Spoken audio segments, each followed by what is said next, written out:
కొత్తూరు మండల కేంద్రంలో ఉన్నటువంటి దళితపేట 2 వీధుల్లోకి 4 వీధుల్లోకి కూడాను వర్షపు నీరు, గడ్డ నీరు మొత్తం కూడాను ఇళ్లలోకి ప్రవహిస్తున్నటువంటి పరిస్థితి ఉంది. కొత్తూరు మండల కేంద్రంలో ఉన్నటువంటి అధికార యంత్రాంగం నిర్లక్ష్యం కనిపిస్తూ ఉంది.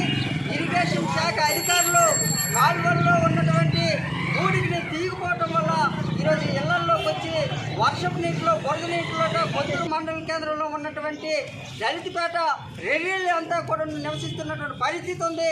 ఈ పరిస్థితిని వెంటనే అధికార యంత్రాంగం చర్యలు తీసుకొని తక్షణమే నీరుని పాల్ద్రోయాలని చెప్పేసి మేము ఆంధ్రప్రదేశ్ వ్యవసాయ కార్మిక సంఘం ప్రజా సంఘాల తరఫున ఈ ప్రభుత్వానికి, అధికార యంత్రానికి డిమాండ్ చేస్తున్నాం.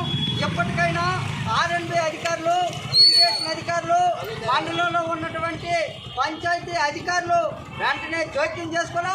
2 వీధుల్లో 4 వీధుల్లో నివాసం ఉన్నటువంటి ప్రజలు